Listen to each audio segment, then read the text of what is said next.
Hello, my name is Erica, and welcome to this electrifying battle report on Tried and True. If you like our content, please take a moment to subscribe to our channel for notifications. If you would like to directly support the channel and get access to early battle report releases along with other exclusive content, please check out our Patreon page in the video description below. Our match today was filmed during our monthly Steamroller and features our players facing off on Scenario 5 Split Decision. Premiering for the first time on the channel with an army of Cygnar is Paul from Baltimore, Maryland. Welcome to the channel. Please discuss your list, army objectives, and thoughts going into the game. This was a Storm Division Lord Commander Stryker 2, with a Squire, 2 Ironclads, a Lancer, Rupert Carvalho, Paper of Ward, Captain Lattimore, Captains Arlene Strangeways, a Journeyman Warcaster with the Reliant, Lieutenant Gwen Keller, Dreyfus and Flubbin, 2 full units of Storm Lances, and a min unit of Field Mechanics. It's an older Stryker 2 list that I've played before, trying to leverage the fast cav to try to get in, to give me a chance to get in and kill with Jax. Welcoming for the first time on Tried and True from the Mid-Atlantic Mollywhoppers is Michael, also known as Baby Michael. They have brought a 75-point army of Circle. Please discuss your list composition and army objectives going into the match. Yes, I'm playing Krueger 2 in Secret Masters. On Krueger 2 is 2 Wold Wardens, a Warpwolf Stalker, a Feral Wolf, and 2 Woldwyrds. For solos, we have Hermit, Double Death Archon, a Gallows Grove, a Blackclad Wayfarer, Chuck Dogwood, 2 Stone Shapers, and a River Raider. And for the only unit in the list is Pharaoh Slaughterhousers. This list is something that I've been playing since about the update, with some minor tweaks here and there. The big thing that changed with the update was the addition of the Warpwolves, which have been really fun to have back on the table, and have been proven to be really productive with everything Krueger wants to do in the list. This list is typically pushing a very strong scenario and has strong control elements to play the attrition game as well. Can the Lord Commander, along with his cavalry, outflank the Stormlord and his pack of Warbeasts? Let's get to the table and roll off. Okay, so I had first turn here. What I was looking to do is just check some threat ranges, make sure I wasn't running directly into them with my army, which can actually be pretty fast. I start just with the Feral Warping for speed, and everything else kind of follows suit. I take a central position because that central forest is something Krueger can really abuse with TK and some really fast models, and it'll force Paul to really kind of respect the threat that I have with everything. So after the Feral runs up the Weirds and Hermit, Krueger activates and TK forward the Stalker and both of the Death Archons to kind of just assist them in getting up to that center line, and then Krueger just charges one of the models on the other side of the board that he had line of sight to. Afterwards, both of the Death Archons are going to just run up, make sure that they can't get attacked by Stryker 2's Storm Lances, even on feet turn. I just don't want to lose anything too early to a silly misplace. After that, the Warpwolf Stalker, the Warden, and everything else just kind of runs up into place, and all the support models kind of just take their place behind all the other work models, with the Pharaoh Slaughterhousers just following suit, getting ready to contest and kind of clean up whatever it needs to be. Alright, for my first turn, also to note, this is my 5th game since coming back since the pandemic, so it's been 2 years. Way out of practice. I really picked the best list to go against Krueger 2 with all my lightning, but it's neither here nor there. So I have several turns of going to Think Tank, like this one, and I also have anti-leg syndrome, so you'll see me bopping around. Hopefully it doesn't bother anybody. So I had Junior go first and put Arcane Shield on my Lances on the right to hopefully buff them and they can help survive with some armor. I then decide to have my Ironclad run up to be in a position to semi-be bait and also get around the water. And honestly, I'm lacking in my tactics department since I'm not played in 2 years, so I'm really just kind of going through the motions of my list, where it throws out an AoE lightning from the Reliant just to help control, but because of Krueger 2s can ignore lightning with friendly faction models in Command 9, it's really not going to be a problem for this Mike Circle. But I'm just kind of going through my motions of doing stuff that I would normally do. Then I believe I bring in my lances on the right. They just kind of run around the crater that's there on my right on the lower of the screen to try to get into some kind of potential charge position next turn. And yeah, I take long because I'm lots of units. I'm so much indecisions. I move with my lances on my left, kind of doing the same thing, and I start thinking about threat ranges, and I start asking about the Stalker, confirming how far I could reach, short of him TKing me. And I choose to try to keep it a little further back. I just kind of do the same thing to get information.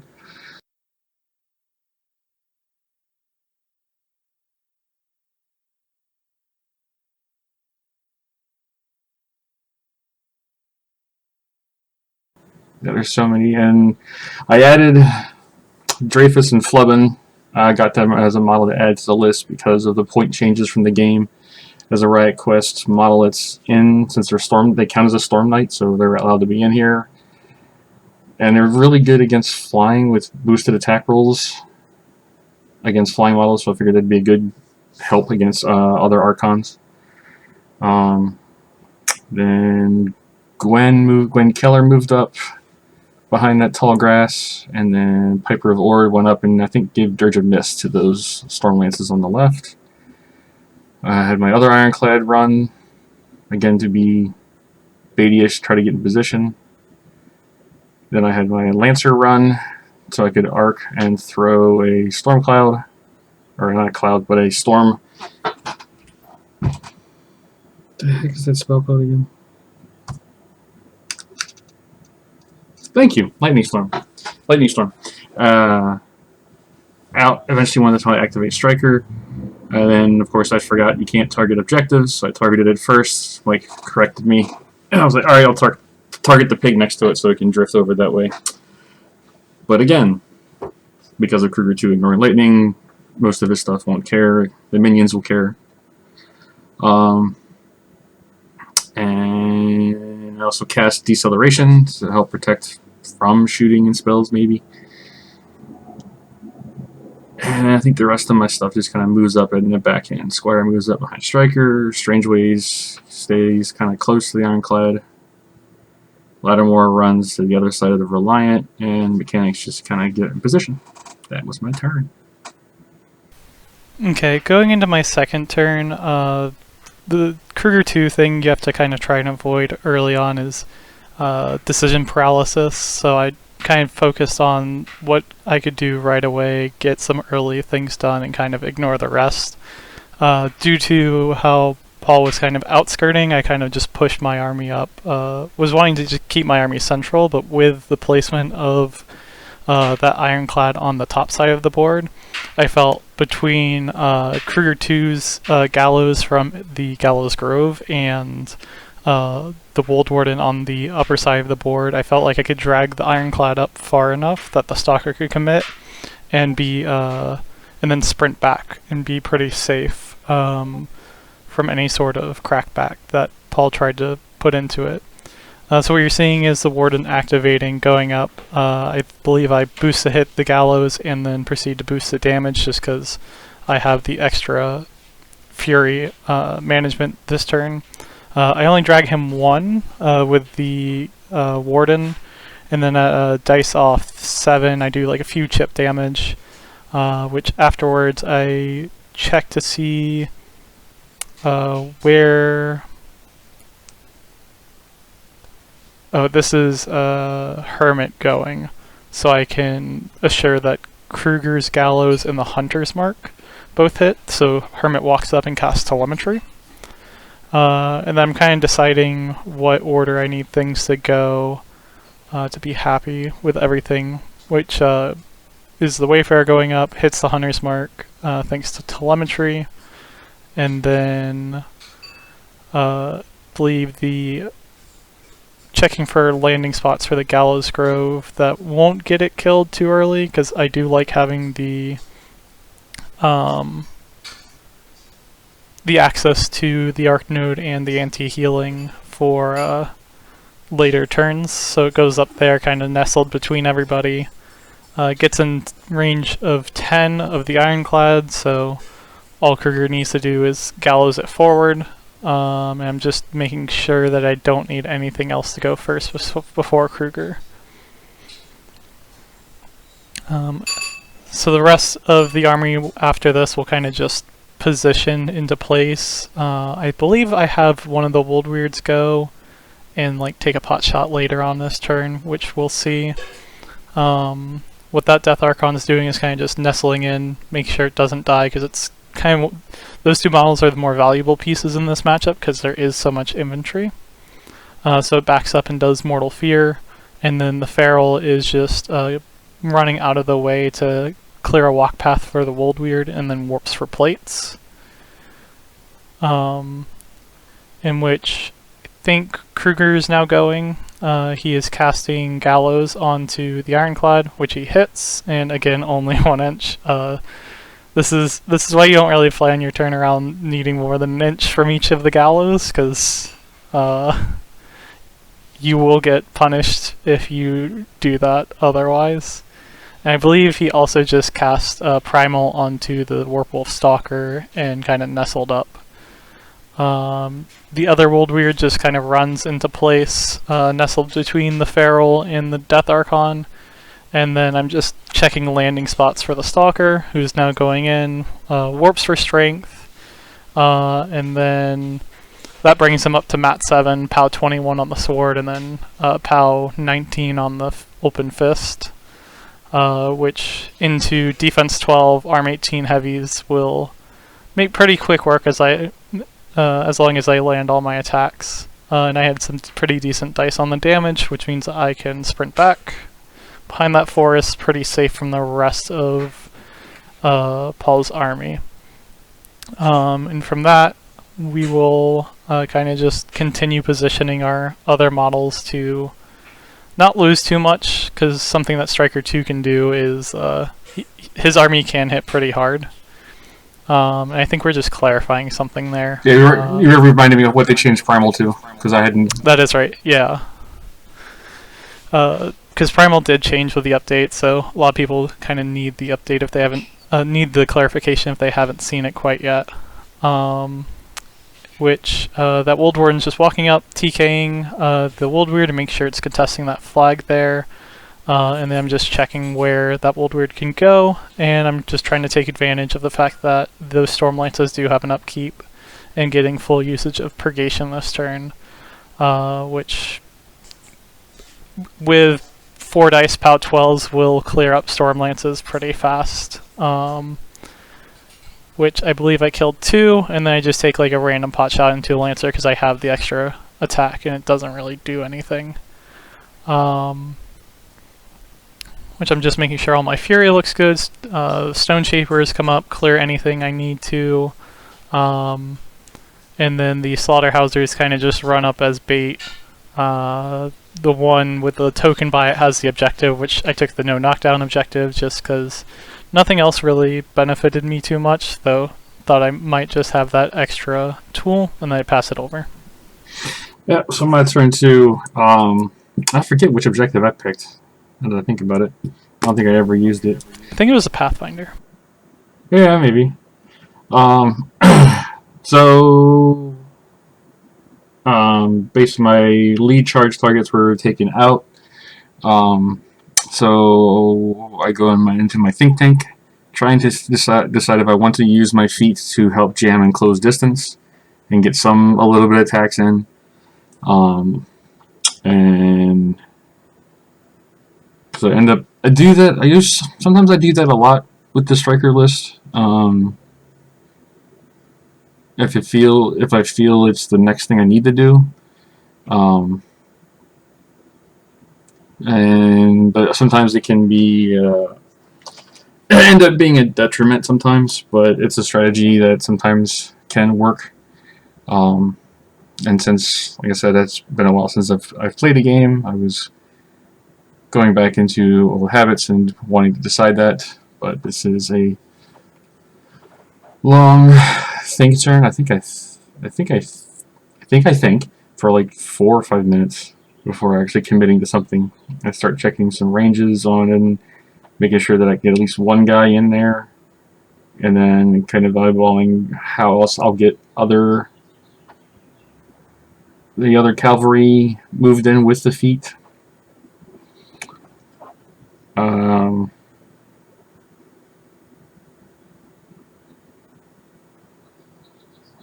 So knowing the list selection, I'm just going to add this here. I actually probably, against Mike, I should have played my alternate list because he had Krueger 2, because of the immune to lightning, because it really negated all extra range attacks that I do have available that get to do nothing, essentially, which was good move on Mike's part on picking Krueger 2, bad move on my part for me picking my list, but experience and wisdom.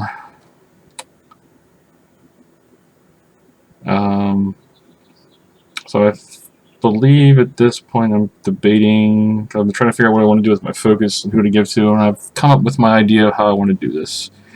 I'm thinking about having my Lancer get positive charge and then come attack the zone in the south to my right to go after the Wool Weird, and after having positive charge there, then I'll have my Lancers be able to come in and get some help from that, and then hopefully do enough damage to maybe take out the Wool Weird, and then during the feet turn hopefully push further in. And the one thing about Stryker 2's feet, as long as you catch one model of a unit that's in, as long as the model is in formation, the whole unit catches the feet. So I know I need to get at least one model of that unit of Lancers down there, and apparently I decided to charge in with the Lancer first. Okay. I think I did the impact attack too. I don't think it did. I did one, maybe, or the charge did one. And this was a slight mistake on my part. I moved over a little, but not enough. I had more running room. I should have pulled that Lancer further towards the center, so it'd be easier for Stryker to catch it. Because I ended up having to move extra towards the up and to the right with Stryker in order to catch that unit. We're gonna start looking at here before I have, because the Lancer needs positive charge first before it goes in.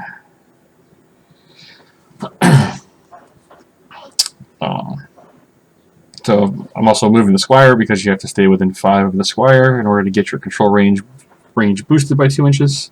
So I put the Squire in position first, so that way when Stryker goes up, that range will be good for that. And I move, and then I gotta move again, or finish moving, I should say. And I pop my Rolling Thunder feet,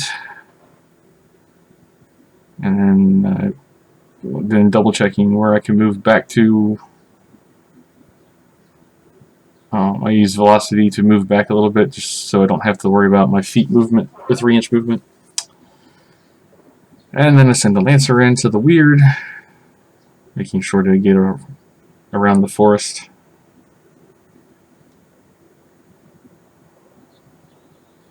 And Mike's being very helpful with using his later.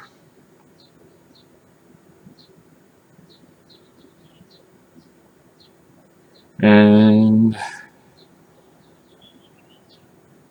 going with the charge, so I'm only going to get the spear, I'm not going to get the shield. And I think I gave it all 2 focus, so I had 1 to charge, and I think I bought an attack. Yep. And then usually because of the feet allows you to spend focus during the Rolling Thunder turn to boost attack or damage rolls, so not during your normal activation. So I always usually like to keep a focus to be able to boost a damage roll during the feet turn.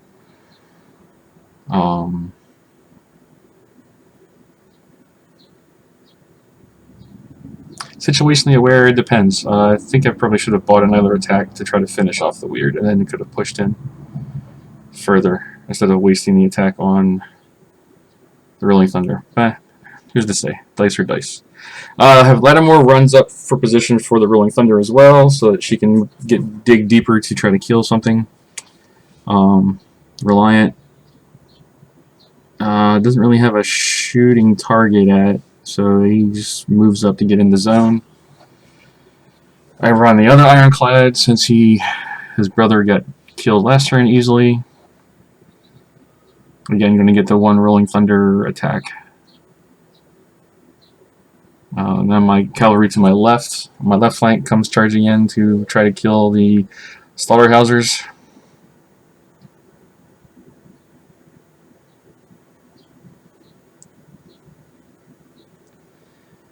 And I kept the last one back because I want to make sure I get the Rupert Piper of Lord in order to get a call on them. So I kept one guy back to be in formation for that.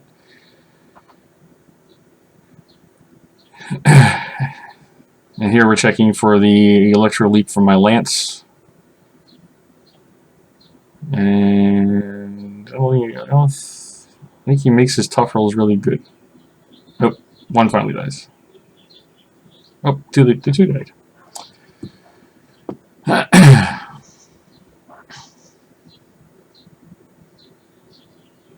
And then also another rule I forgot: the guys who successfully charged should have got a reposition. They should have moved a little closer. Another thing I missed. Glenn goes up to hide in the tall grass. Strange ways. I had him run around the other side because he wouldn't get through the water. I wanted him to be a body block in case the stalker gets past the Ironclad. And now we're on the Rolling Thunder part of the turn. So the Charger move up, and it finishes off the weird, I think. Yes.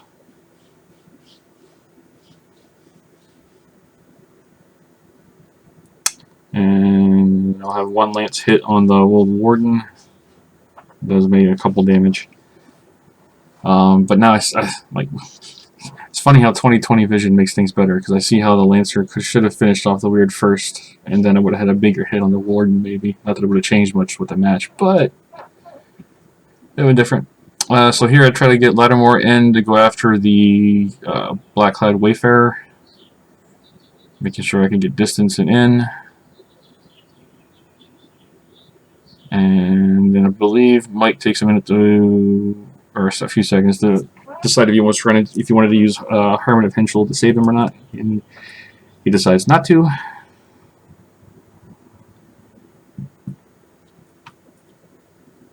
And Ironclad comes in to try to do some damage on the Stalker, and I roll a 3, and I miss. It's like, great.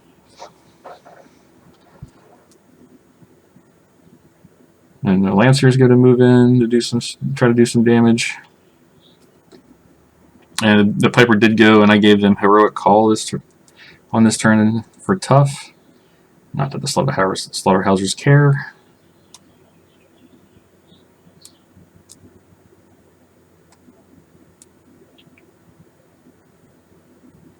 I don't think I killed the guy that turn with the Rolling Thunder. And then I had the Squire move back, and Stryker move back behind the flag.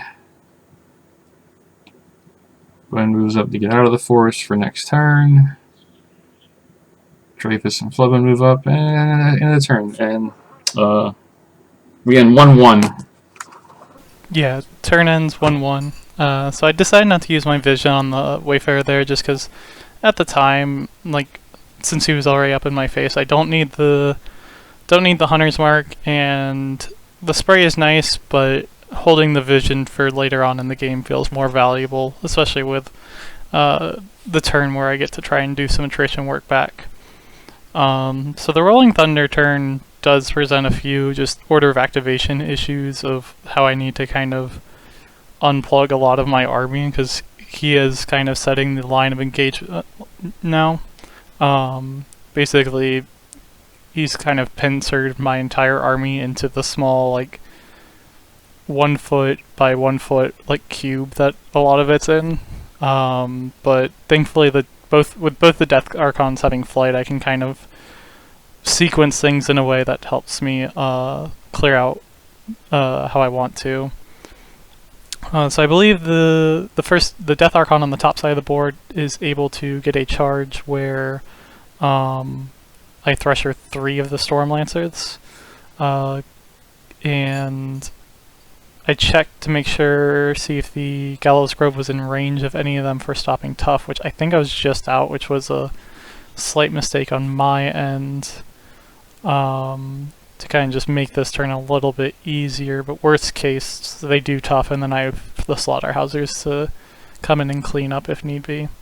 And since I had all the corpses from the pigs dying last turn, I'm able to Mortal Fear, Flicker, and Divine Inspiration, which kind of lets me take full advantage of all the Death Archon's abilities, which the one toughs, but they're stationary because I hit them twice, and I think I did like 3 damage to the other one. 3 or 4, something like that, which will be nice and easy for the Slaughterhousers to kind of clean up. Which they're going in to do now, which I had the objective stand up the one that toughed from the Rolling Thunder. It was either an E-Leap or an attack, which is kind of the nice part of taking the objective with the Slaughterhousers, I guess. And then they come in with Finisher and Takedown and kind of just clean up the rest of them to clear out that entire flank. Leaving the 1 lance and then the 2 solos on that top side there. The next problem that is presented is how I start unclogging this middle to bottom side. The easy part I go with is the Wold Warden going. The Stone Shaper walked up onto the flag and gave the Wold Warden Earth's Power, which gives him +2 strength. And then he's also in Chuck's 6-inch command, giving him Vet Leader. And he kind of comes in and makes some quick work of this Ironclad, hitting both initials, taking the chain attack smite, leaving on a few boxes, and then I decide to TK myself forward, get within an inch, and continue buying attacks on the Ironclad here, which just cleans him up with boxcars on his next attack. The hard part here is I want the Death Archon to go in on those far lances. The issue is Lattimore and the Lancer and the other Storm Lance there by the Wold Warden kind of are preventing me from doing it right away, so I have to find a way to kind of unclog it from Lattimore, which I think ends up taking the Stalker activation. I'm just checking to see how exactly I need to get the Death Archon there before going with anything. I'm checking 8 inches from the Jack there in the zone, because I want the Warden to TK away, because I am planning to defeat this turn to kind of keep anything that is in potential threat range safe. So what I do is Chuck walks over, puts Puppet Master onto the Wold Warden, and it goes up and starts doing its thing. It hits the TK onto the Jack, getting it close out of the zone and turned around. And he starts punching the Storm Lance, which rolls pretty hot and kills it in 1 attack. And then that just kind of leaves the rest of my activation to go into the Lancer here. Which I think I get it pretty close to dead. At least enough for it to not be too much of a concern later on. Yeah, I left it on, looks like 7 boxes there with the Warden activation and with movement and Cortex out. So I go up with the Weird, and I believe the Weird is able to just clean it up here with its gunshots. So far all the order activations are kind of going how I need to, which is nice. So since movement's out, that last shot hits, and then I kind of kill it with its shield gone. What I'm doing there is I'm just checking to make sure that I can get, that a 1-inch model can get, hit a dismounted small base off of a large base. I think the issue that I'm presented with is that the Feral couldn't get base to base, so I couldn't quite do it. So the Death Archon just kind of goes in, and that's when I use my Mad Vision, is to just ignore the free strike from Lattimore. Just to make my turn a bit easier. Which with that free strike, Hermit does take an E-leap going down to 4. And then the Death Archon comes in and kind of landing on the flag and cleans up the... Yeah, it cleans up both those Storm Lances. Oh no, leaves the 1-on-1. So it does force a weird activation. Because normally in that situation, Krueger would just come up and clear off that, but since the entire list is immune to electricity, I don't quite have that benefit.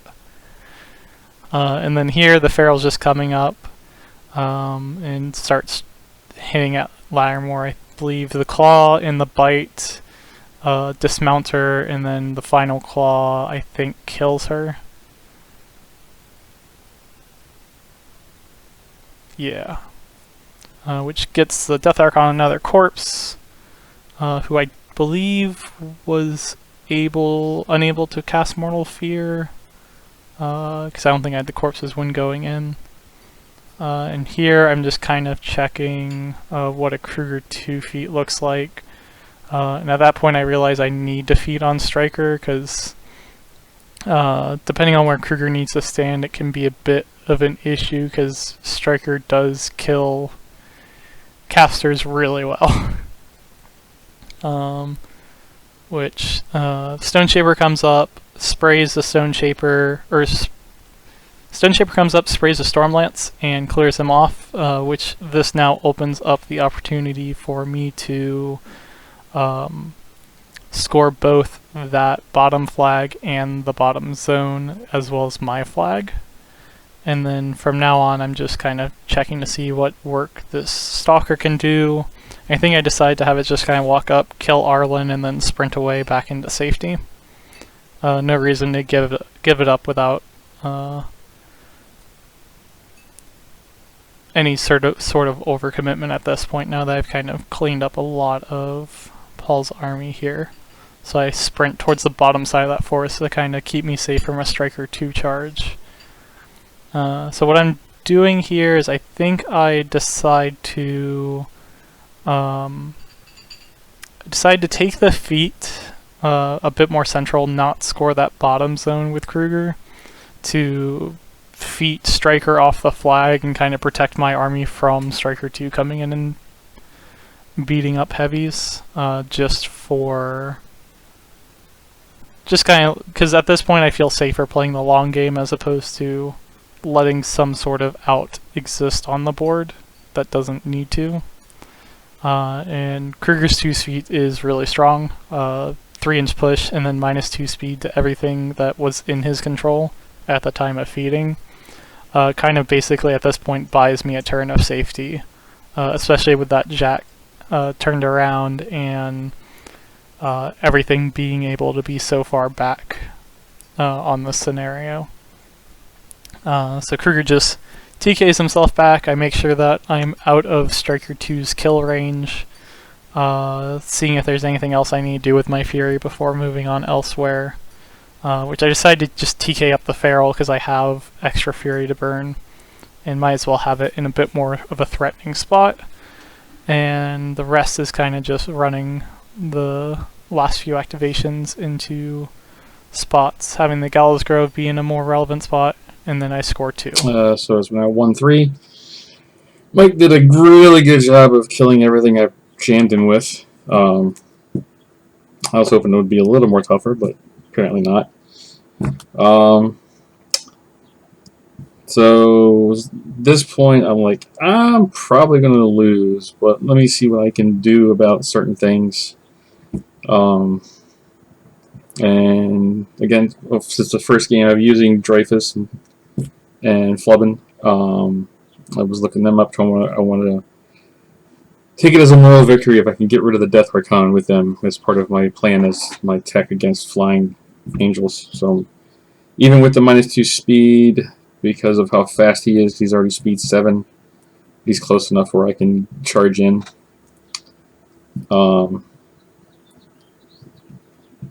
So I plan out like at least Dreyfus and Flubben, and that's that one Stormlance should be able to take out the Death Archon. I hope, dice permitting. And yeah, and with Krueger 2's feet pushing everything back as well, like what you're saying, it really diminishes my threat range with Stryker 2 being to try to kill something or assassinate something. Because he does have a 17-inch straight line assassination. Because of the velocity, and which lets him move up to 6 inches, and then charging 9 with 2-inch reach. So I have the junior, gives Reliant a focus, and it turns around, walks forward, and shoots the Death Archon. Does some damage to it. I don't remember how much. And then I think I go with, because that was the easy step first to do that, then I go with Dreyfus and Flubben. I go in to see what they can do. And I think they do decent stuff to them. Because they also have dual attack, so I get to throw my grenade at him as well. And having the boosted attack rolls because of what's the ability? Get there, Dreyfus. Right, yes. Dogfighter, boosted attack and damage rolls against flying. So that lets me be able to hit pretty well, and it doesn't finish him. So I have the Stormlance come in and do an impact attack. I believe he made his tough roll, if I even damaged him, against the Slaughterhouser. It does finish off the Death Archon, so I have my moral victory. And then there's where I finally remembered reposition. Because Dreyfus and Flubben have it too, and I didn't use it either. Then I have Gwen come up, and I also first time using Gwen. I was like, alright, well, let's see what she can do with her grenade. So she goes up and throws it at the Slaughterhouser, who was just within range, and she rolls ballers and hits him, and is able to splash damage, and both tough rolls fail. So she feels king.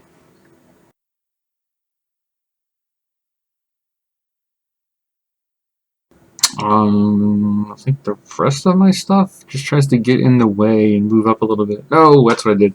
My mechanic leader with his riot gun, a rivet gun, tries to go up and do some damage, possibly to the Death Archon. And I'm able to walk up and be in his back arc to help with hitting, because he's only Rat 3. Yeah, Rat 3. Fortunately, he doesn't hit. He lets me down. I think he missed by 1.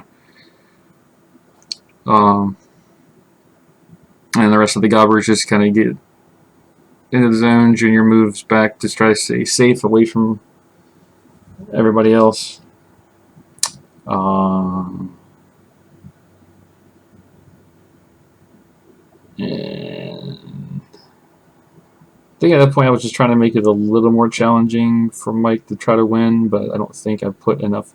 I didn't have enough stuff left of my army to put in the zones to jam again, quote unquote.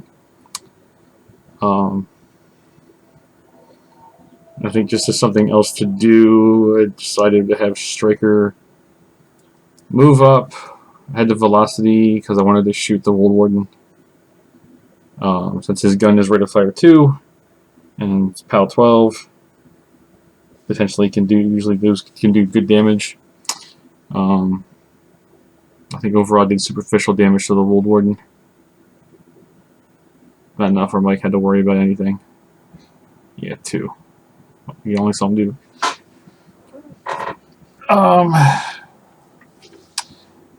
And so So yeah, and then the turn ends with going to score 2-4. Once I remember to move the squire. And the piper, who gives heroic call to Stryker just in case, so because it can. Yeah, so score goes 2-4. Basically at this point I'm just looking to score 3 and then contest that flag there and kind of just end out this game. I'm just looking for the easiest path of doing this without too many fail points. And given how much work I needed to do last turn, I couldn't pull back all the fury, but thankfully since both the Wold Wardens and the Wold Weird are constructs, I believe the Wold Warden on the bottom has 1 fury left and the one at the top has 2 left, but due to being constructs I don't have to worry about threshold checks, which is always nice to have. So we start with the Wold Weird going, and it's going to start just trying to shoot off all the gobbers in the zone there. Which I think it does a fairly good job of doing, which also gives the Death Archon some corpses. So that is step 1 of the plan. The Stone Shaper walks up, pulls a Fury off so the Wold Warden can walk up and boost a TK to get the guy out of the zone there. And then that just leaves the Wold Warden to run, and then Krueger just runs over the zone, making sure I score 3 to ball 0, ending at 7-2. I think this was a first time Steamroller for both of you at AU. Thank you so much for coming. Both Cygnar and Circle are 2 armies that are leading the faction poll on our Discord of who people want to see. So thank you so much for sharing your match with us. If you both don't mind, can you just take a few minutes and kind of discuss your post-game thoughts? Yeah, Sure. This matchup's an interesting one because even though the lightning immunity that Krueger 2 has, the Stryker 2 list hits pretty hard. But I know, like Paul was saying, that there's a lot of tricks that the Stryker 2 list just doesn't get to do because of Krueger 2's Sheltering Hand.